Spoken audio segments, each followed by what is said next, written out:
Bonjour à tous, mes jeunes apprentis. Nous arrivons, comme je vous l'ai dit, à la fin de notre chapitre d'histoire sur la création de la Troisième République et son implantation.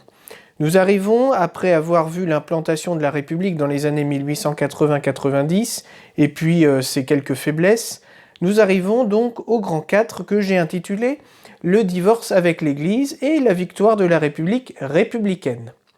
Ce n'est pas un pléonasme, puisque vous savez qu'au début, la République était monarchiste, elle devient vraiment républicaine à partir des années 1880, et elle vit même une vraie victoire au début du XXe siècle. J'ai choisi aussi d'utiliser le mot « divorce », qui résume, somme toute, assez bien les conflits qu'il y a pu y avoir entre deux parties de la population française. Le divorce, qui avait été instauré sous la Révolution française, avait été supprimé ou fortement contraint avec le Code civil de Napoléon, et il est finalement rétabli en 1884. On est en pleine décennie vraiment du triomphe de la République. Il est vu donc à ce moment-là comme un affront à la sacralité du mariage et de la famille, et à une atteinte aux fondements chrétiens de la France.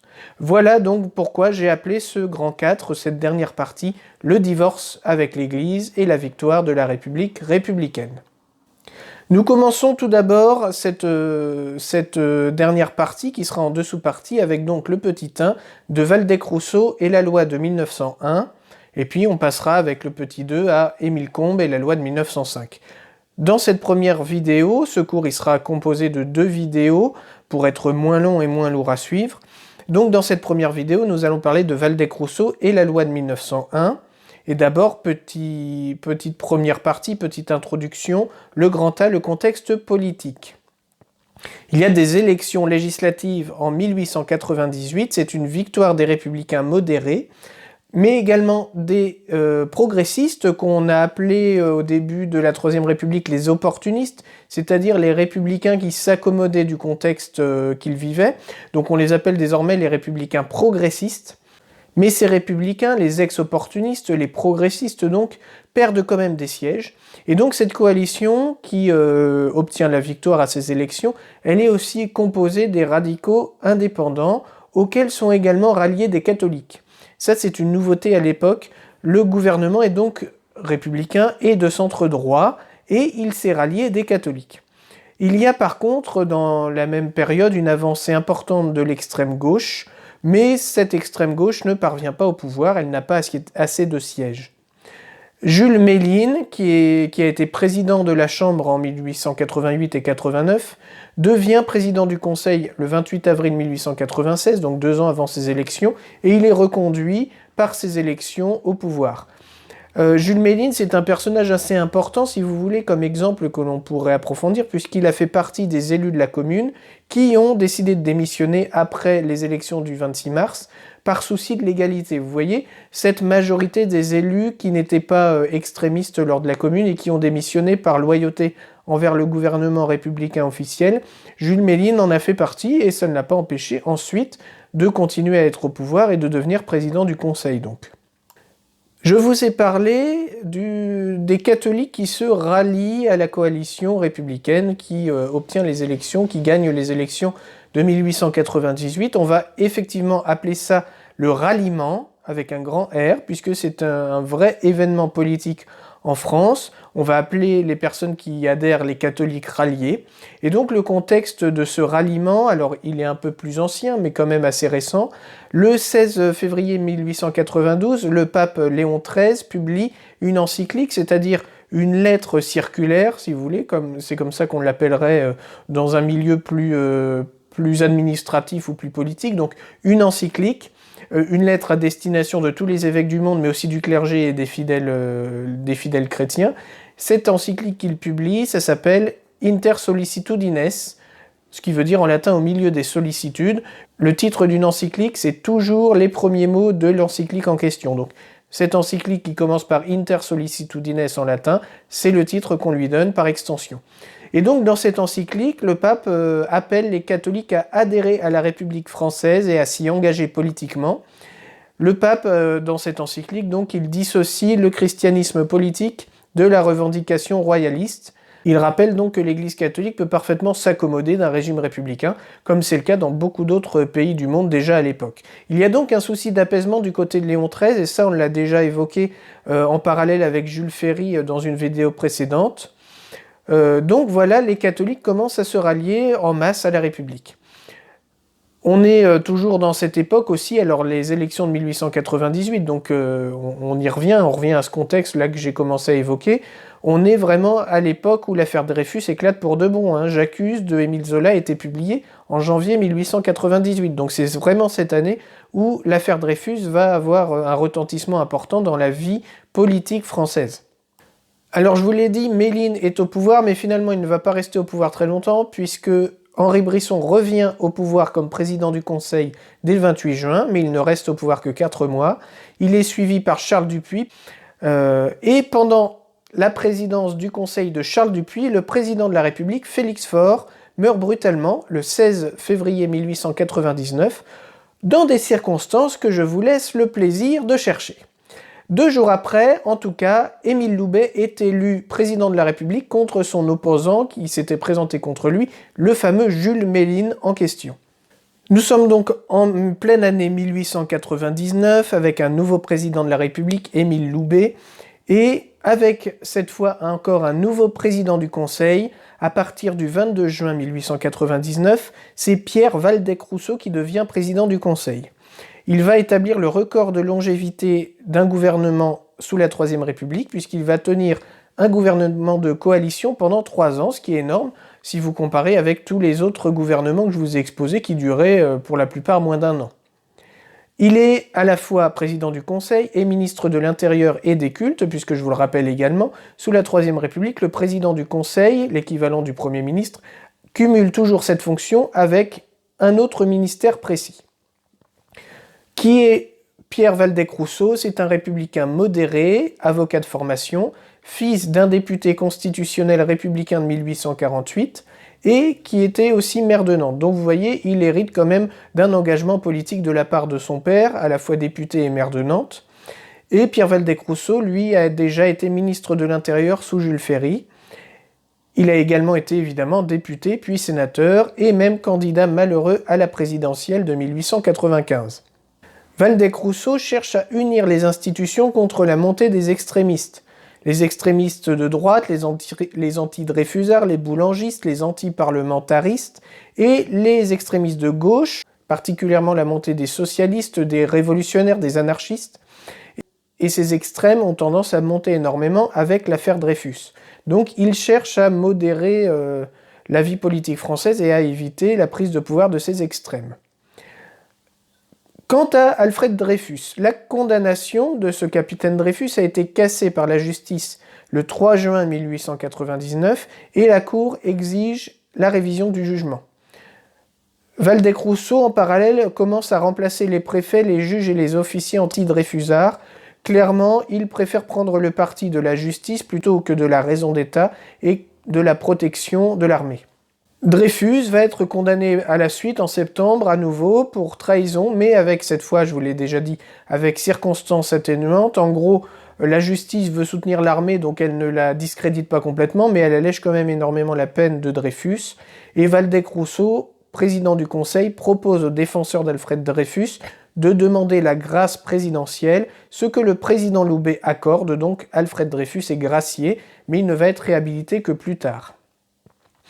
Donc on arrive ensuite au début du XXe siècle, et comment se profile la vie politique française au début du XXe siècle?